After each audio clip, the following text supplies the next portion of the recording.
Hello everyone, welcome back to my channel. तो कैसे हो आप सभी? आई होप आप सभी अच्छे होंगे, ठीक-ठाक होंगे और अपना अच्छे से ख्याल रख रहे होंगे और आप सभी को हरे कृष्णा, राधे राधे। तो आज इस वीडियो में मैं आपके साथ शेयर करूँगी कि जन्माष्टमी वाले दिन हम अपने बाल गोपाल का जो पंचामृत से स्नान कैसे करवाएँगे और किस समय करवाएँगे, तो सभी इस वीडियो में मैं आपके साथ शेयर करूँगी। उम्मीद करती हूँ आपको वीडियो अच्छी लगेगी। अगर अच्छी लगे तो लाइक कर दीजिए और अगर आप मेरे चैनल पे न्यू हैं तो चैनल को सब्सक्राइब भी कर लीजिए। तो चलिए वीडियो करते हैं स्टार्ट। तो सबसे पहले हमें चाहिए ताज़ा पानी। तो 1 लोटा जल मैंने ले लिया और इसमें थोड़ा-सा गंगा जल भी मैंने ऐड कर लिया है और थोड़ी-सी फूल की पत्तियाँ भी इसमें मैंने डाल ली हैं। और पंचामृत के लिए हमें चाहिए सबसे पहले गंगा जल। तो गंगा जल मैंने ले लिया है और ये है शहद। तो शहद आप कोई-सा भी ले सकते हो और अगर आपको देसी शहद मिल जाए तो ज़्यादा अच्छी बात है, पंसारी की दुकान से मिल जाता है। तो ये तो मैंने नॉर्मल वाला ही ले लिया है और ये है दही। तो दही ये मैंने गाय के दूध का ही जमाया हुआ है। और ये है बूरा, तो बूरा भी मैंने ले लिया है और अगर आपके पास बूरा है तो ठीक है, अगर नहीं है तो आप चीनी को पीस के भी जो बूरा है बना सकते हो। और मैंने लिया है गाय का घी, तो घी भी आपको गाय का ही लेना है और पंचामृत जो है गाय के दूध का ही बनता है, जैसे गाय का दूध, दही और घी। और यहाँ पर मैंने गाय का कच्चा दूध भी ले लिया है। तो पंचामृत जो है भैंस के दूध से नहीं बनता, गाय के दूध से बनता है, इस बात का आप विशेष ध्यान रखें। तो अगर आपको गाय का दूध मिल जाता है तो अच्छी बात है, अगर नहीं मिल पाता तो फिर तो कोई ऑप्शन नहीं है, फिर आप भैंस के दूध के साथ भी जो पंचामृत है बना सकते हो। और यहाँ पर मैंने थोड़े से फूल ले लिए हैं और तुलसी पत्ते भी हमें चाहिए, क्योंकि तुलसी पत्ते के बिना जो पंचामृत है हमारा अधूरा है। तो ये सुबह मैं जब मैं कन्नू को छोड़ने गई थी स्कूल, तो मैं वहाँ से फूल भी आते टाइम तोड़ लाई थी। तो आप इसको अलग-अलग सामग्री से भी स्नान करवा सकते हैं गोपाल जी का और अगर आप मिक्स करके जो पंचामृत, जैसे मैंने आपको काफ़ी वीडियो में दिखाया हुआ है, आप मिक्स करके भी जो है पंचामृत बना सकते हो। और पंचामृत कैसे बनाया जाता है अगर आप कहेंगे तो मैं आपके साथ जो वीडियो है शेयर कर दूँगी।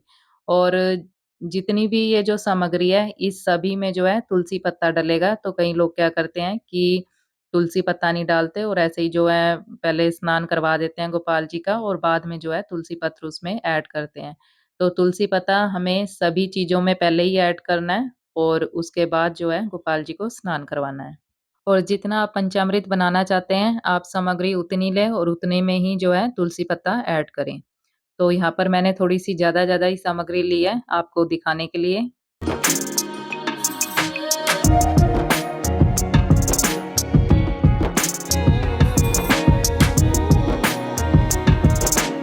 तो ये जितनी भी सामग्री है मैं नीचे रख लेती हूँ, क्योंकि आपको तो पता ही है कि मैं गोपाल जी को स्नान जो है वो नीचे बैठ के ही आराम से करवाती हूँ।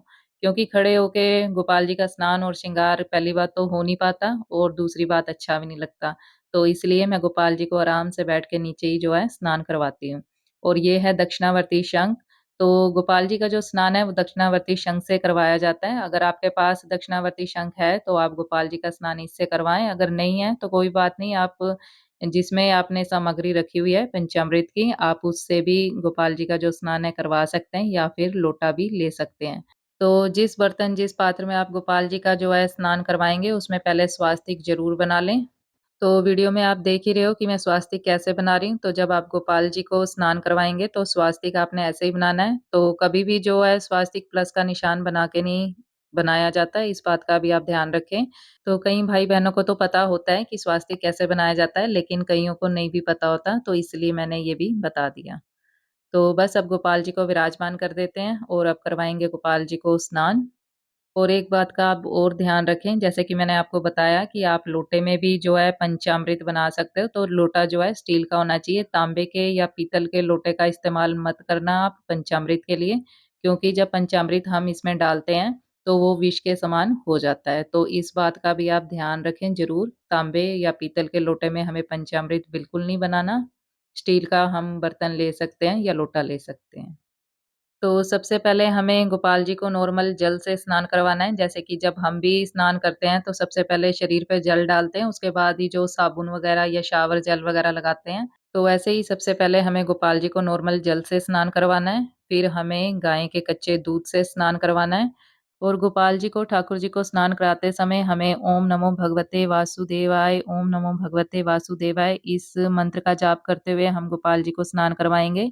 या फिर ओम कृष्णाय नमः, ओम केशवाय नमः, ओम गोविंदाय नमः, इन नाम मंत्रों के द्वारा भी हम गोपाल जी को जो स्नान है करवा सकते हैं। तो गोपाल जी का दूध से स्नान हो गया और अब मैं करा रही हूँ गोपाल जी को दही से स्नान। तो दही का जो टेक्सचर है वो ऐसा ही होना चाहिए, इसको फेंटना नहीं है क्योंकि पंचामृत जो है वो ऐसे ही दही से बनता है। और दही के बाद हमें घी से स्नान करवाना है, तो घी हमें थोड़ा ही लेना है। तो घी से भी स्नान हो गया गोपाल जी का और अब मैं करा रही हूँ गोपाल जी को शहद से स्नान। तो आप कोई भजन बोलते हुए भी गोपाल जी का जो स्नान है वो करवा सकते हैं। जैसे कि बड़ा प्यारा-सा एक भजन है अनुराधा पोटवाल जी का, यमुना जलमा केसर घोल्यो स्नान कराओ मोरा सांवरा। तो काफ़ी अच्छा भजन है ये और काफ़ी पुराना भी है। तो गोपाल जी का शहद से स्नान हो गया, उसके बाद हम कराएँगे गोपाल जी को बूरे से स्नान। तो बूरा तो हम चम्मच से ही डालेंगे, शंख में तो नहीं डाला जाएगा। और जब हम गोपाल जी को बूरे से स्नान करवाते हैं, तो जो इनके शरीर पे घी या दूध, दही लगा होता है, वो भी अच्छे से उतर जाता है क्योंकि ये एक स्क्रब का ही काम। तो बूरा जो है, चाहे हम चीनी भी पीसें, जितनी भी पीस लें, वो थोड़ी-सी दरदरी ही रहती है। तो इस बात का भी आप ध्यान रखें कि गोपाल जी को एकदम तेज़ हाथों से नहीं हमें रगड़ना, हल्के-हल्के हाथों से हमें गोपाल जी की जो मसाज है करनी है। तो मैंने शालिग्राम ठाकुर जी के भी अच्छे से बूरा लगा दिया और अब जो है साफ पानी से इनका थोड़ा-सा स्नान करवा के, तो थोड़ा-सा मैंने दूध भी इसमें ऐड कर लिया है। ओम नमो भगवते वासुदेवाय, ओम नमो भगवते वासुदेवाय, ओम कृष्णाय नमः, ओम गोविंदाय नमः, ओम केशवाय नमः। तो बस अब गोपाल जी का पंचामृत से स्नान तो हो गया और अब ये बन गया चरणामृत। तो ये चरणामृत जो है हमें घर में सबको पी लेना चाहिए क्योंकि ये हमारे गोपाल जी के चरणों से लगा चरणामृत है, अमृत समान है, तो इसे हमें पी लेना चाहिए ताकि जो हमारे शरीर के कई रोग हो गए, वो इसे पीने से दूर होते हैं। तो कई व्याधियाँ होती हैं हमारे शरीर में, तो जब हम गोपाल जी के चरणों का चरणामृत पीते हैं, तो इससे हमारे शरीर में अगर कोई दिक्कत है भी है, तो वो भी इससे ठीक हो जाती है।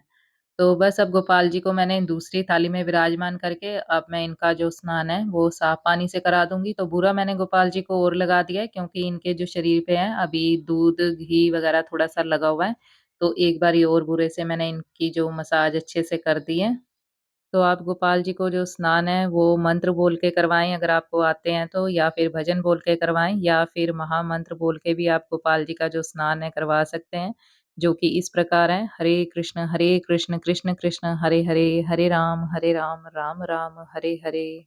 तो कहने की बात ये है कि गोपाल जी का जो स्नान या श्रृंगार जब भी हम करते हैं, तो हमें भजन वगैरह गाते रहना चाहिए, मंत्र जाप करते रहना चाहिए। क्योंकि गोपाल जी का जो स्नान और श्रृंगार है, वो चुप होके नहीं किया जाता।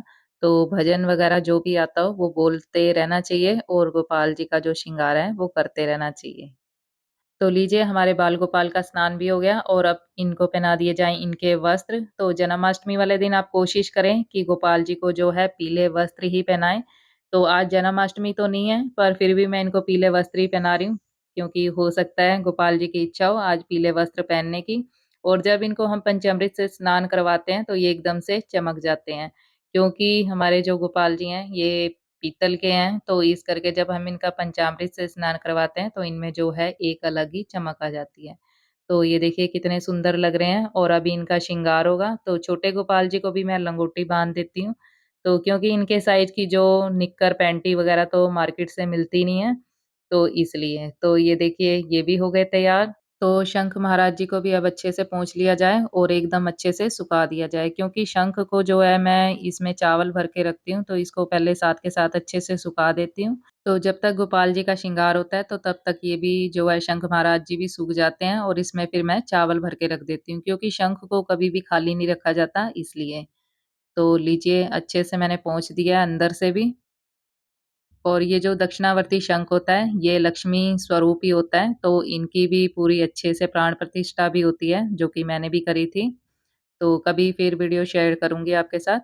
और अब मैं करूँगी गोपाल जी का चंदन से श्रृंगार, तो मैंने थोड़ा-सा गोपी चंदन ले लिया है और थोड़ा-सा लिया है अष्टगंध चंदन, तो इसको अच्छे से मिक्स करके मैं बना लेती हूँ एक स्मूथ सा पेस्ट और फिर गोपाल जी का जो श्रृंगार है, वो करती हूँ। तो गोपाल जी को गोपी चंदन लगाया जाता है, तो आप कोई भी चंदन लगाएँ, पर उसमें गोपी चंदन ज़रूर ऐड करना चाहिए क्योंकि गोपाल जी को गोपी चंदन ही लगाया जाता है। तो आप इसमें अष्टगंध चंदन हो गया या फिर केसर चंदन या फिर पीला चंदन भी मिक्स करके गोपाल जी का जो श्रृंगार है, वो कर सकते हैं। तो मैं गोपाल जी का श्रृंगार कर ही रही थी, पर बीच में लाइट भी चली गई, चलो कोई बात नहीं। तो गोपाल जी का अच्छे से मैंने श्रृंगार कर दिया और जन्माष्टमी वाले दिन आप जितना हो सके गोपाल जी का जो है चंदन से श्रृंगार करें, जितना अच्छा कर सकते हैं उतना करें। तो मैंने इनके गालों पे भी श्रृंगार कर दिया है और इनकी अब बाजू पे भी जो बाजूबंद भी बना दिया जाए, जो कि देखने में काफ़ी अच्छा लगता है गोपाल जी के। तो लीजिए बिहारी जी का भी श्रृंगार हो गया और अब इनको भी विराजमान कर दिया जाए। तो ये शंख सूख गया था अच्छे से, तो इसमें मैंने जो है चावल भी भर के रख दिए हैं और गोपाल जी को विराजमान कर दिया जाए इनके आसन पर। और अब दे दिया जाए गोपाल जी को तुलसी पत्र। तो तुलसी पत्र जन्माष्टमी वाले दिन बिल्कुल भी ना भूले गोपाल जी को देना। तो गोपाल जी का स्नान, श्रृंगार सब कुछ अच्छे से हो जाता है, लेकिन तुलसी पत्र है बिल्कुल नहीं भूलना चाहिए वो भी देना। और ये देखिए सुबह मैं फूल तोड़ के लाई थी जब मैं कन्नू को स्कूल छोड़ने गई थी। तो मैं गोपाल जी के लिए थोड़े से फूल भी तोड़ लाई थी। और गोपाल जी का जो पंचामृत से स्नान है, वो हमने जन्माष्टमी वाले दिन सुबह भी करवाना है और जब रात को गोपाल जी का, बाल गोपाल का जन्म होता है, तो उस समय भी हमें पंचामृत से जो स्नान है, करवाना है। तो जो लोग भी व्रत रखते हैं, तो वो पंचामृत का सेवन करके ही फिर जो अपना व्रत है, खोलते हैं। तो आज इस वीडियो में मैंने आपके साथ शेयर करा कि गोपाल जी का हम पंचामृत से स्नान कैसे करवा सकते हैं जन्माष्टमी वाले दिन। तो उम्मीद करती हूँ आपको आज की ये वीडियो अच्छी लगी होगी। अगर अच्छी लगी है तो लाइक, शेयर और सब्सक्राइब ज़रूर कर लीजिए मेरे चैनल को और कमेंट बॉक्स में अपने अच्छे-अच्छे सुझाव देना बिल्कुल मत भूलिए। मिलते हैं नेक्स्ट वीडियो में, तब तक के लिए हरे कृष्णा, राधे राधे।